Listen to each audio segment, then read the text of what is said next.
Hey, let's have a Jordan and LeBron debate. I got time today. Dripping on the chain. My diamonds say what they gotta say. If you think it's a game, I commentate. I ain't gotta play. On in the morning, I own my opponent. My competition is not an issue. It's cotton tissue.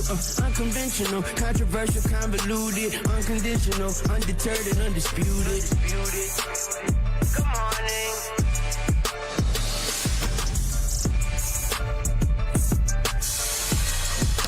Good morning. It is time to skip the BS. Time for Undisputed. Man, time to talk about another extremely intriguing night in the NBA.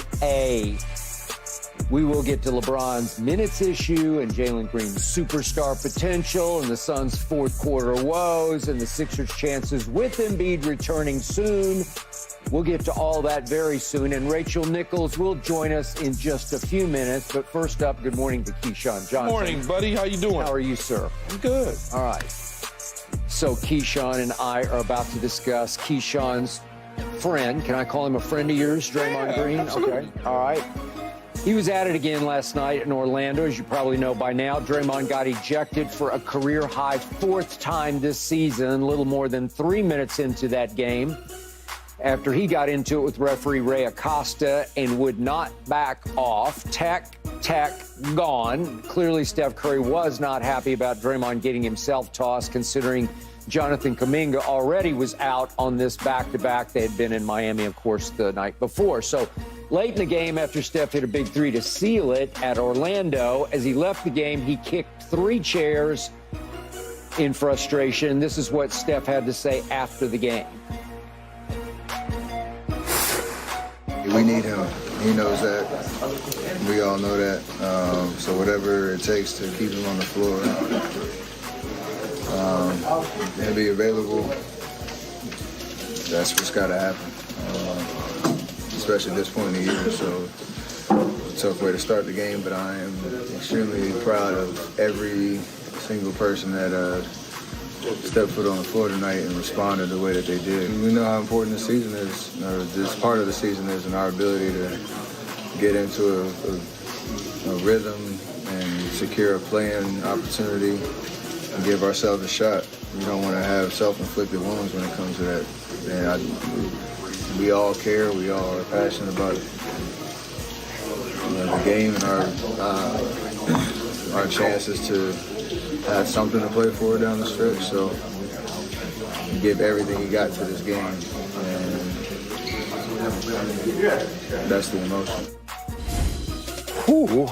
Okay, Keyshawn, how close to you is Draymond to being more trouble than he's worth? I mean, we could certainly evaluate that at the end of the year. Yep. If I'm with the Warriors, I'm gonna take a look at it at the end of the year, because we're not winning championships right now, right? We just not. And so when you look at what Steph is saying there, you want to give your team the best chance to win. And if he's not on the floor, you're not giving your team the best chance to win. It's about trying to get him at times to understand how to control his emotions, because he's a target. He has a big target on his back. If he sneezes in the direction of a referee, they're gonna throw him out. It's just, but he brought a lot of that up on himself. He did. That's just the reality of it. And you have to know that when you play with him, play against him, as his teammate, as his coach, they know this is problematic. Now, when we get out of the season, if we're not bringing Clay back and we're moving on from whoever else, we might take a hard look at moving on from Draymond, because it's at the end of the line right now for him anyway. Yep. He's still a good basketball player, but we most likely, as an organization, going in another direction at the end of the season, we're going to hit the reset button anyway. Because right now, we're sitting at 10. Could be 11 and be at home in a couple weeks and not even be in the play-in. So it's one of those deals you got to address at the end of the season. And, you know, he is what he is. I don't want the edge taken away from him, but what I want him to do is dial it back and understand you're literally hurting us. Yeah. If Steph Curry doesn't go bananas, so to speak, they lose. If that's against the Nuggets, they lose. If that's against Boston, they lose. I mean, you know, teams that are much better than the Magic. Yeah. They were very fortunate they were playing the Magic last Exactly. night. That's why they what were I'm saying. as fortunate the night before that Jimmy Butler did not play for the Miami Heat in Miami. And to Golden State's credit, to Steph's credit, they won both of those games as Houston is breathing and breathing and breathing right down their necks. Yeah.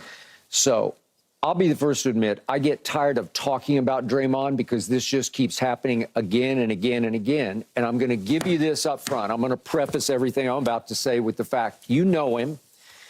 And everybody I know who knows him really, really likes him because I think away from basketball, he's a great guy. He's fun to be around. He's a barrel of laughs. He has a big personality. Is that all true with the times you've been to dinner with him? Is he fun to be with? He's a just, normal guy. He's just a normal guy, a fun guy, smart guy, clever guy, a witty guy. He's got a TV future already in his back pocket because he's already under contract to work for TNT. He is a celebrity podcaster. He's a big deal to the NBA. He's a drawing card for the NBA because I think people do tune in to watch Draymond for better or for worse. He's part of that show. Obviously, it's Steph's show in the end, but he's a big part of that show. And the commissioner bent over backward, tried to do everything in his power to get Draymond right for the sake of the league as a drawing card to get him back in business. And he was gone for, what was it, 16 games? Yeah, 16 games, so he's gone for about a month. This is December 14th to January 15th.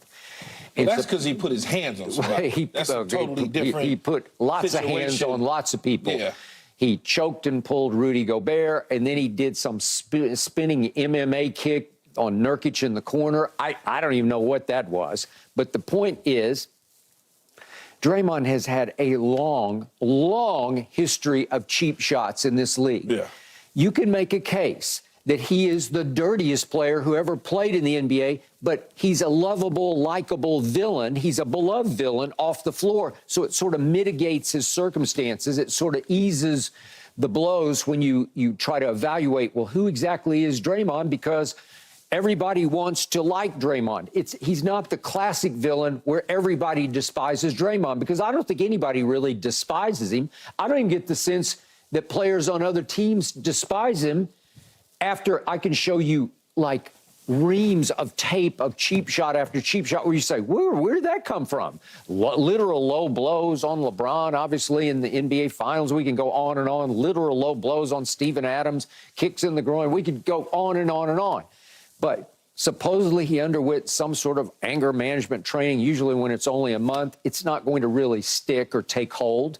So, as you say, you don't want him to lose his edge. Steve Kerr has been up front and out front about that. Steph has talked about it. We still want Draymond to be Draymond. Well, that's a slippery slope you're on because the edge is still uncontrolled. It's not calculated edge. It's not in control edge. It just goes over the edge, right? The edge goes over the edge. Did it not again last night? It did. I mean, I don't know. Referees, trying to explain something to a referee. First of all, he touched the ref to try to get his attention. You just probably can't. shouldn't have done that. He touched him nicely. He just was like, look. Yeah. But then I don't know the words that's coming out of his mouth because I can't read lips and I can't hear what he's saying. It just, usually there's some curse words that come with that, and that becomes a disrespect to the referee. So at that point, they're going to toss you. But having a conversation to explain to the referee what your issue is, I don't have any problems with that. It's if you start cursing at him and touching him, now you put yourself in a position to be thrown out of the game. Now you put yourself in a position to be thrown out. All right. So he had been called for his first personal foul a little before. Remember, we're only 3 minutes and change in. Yeah. And now he's upset with the call on Steph. Now, this is at Orlando, a team you should be able to beat at full strength. You don't have Kuminga, but with Draymond and Clay and Steph, you should be able to beat them. Yes. And now he's upset about a call on Steph, and he goes at Ray Acosta and gets a tech. Well, this is at the point where you just say, okay, that's enough, and somebody has to. Steph tried to play peacemaker a little bit and get in between them a little bit, but he would not back off. And Keyshawn, at a point, I started to wonder, do you want to get thrown out? Are you trying to, inspire your team by getting thrown out? Because you want to talk about double-edged sword, it's going to be hard to win without you. Yeah. And that's why Steph said, you just heard him talk, he said, I am extremely proud of every player who stepped on the floor for us tonight because, Keyshawn, that was a gutsy win for them. Yeah. I don't care what you say. And by the way, in the fourth quarter, Andrew Wiggins, I don't know if you've noticed this, but he scored 13 in the fourth on 5 of 8 shots and made 2 threes. So that was huge. Steph only had 5 in the fourth, but hit the one big, it was kind of the dagger shot. So they actually won at Miami, and they actually won at Orlando against some odds, because I'm going to remind everybody, there was a play, and I didn't take it too seriously. In fact, I didn't even bring it up yesterday in the show. We didn't even put it in the rundown. What, the headlock? Yeah. No, there's a little throwdown, pull down on Patty Mills, my old friend Patty Mills. I mean, he kind of got tangled up with him, it looked like to me. I thought they were both a little bit at fault. And I also thought Patty flopped just a touch. He kind of got tangled up with him. Yeah, I don't know. He got kind of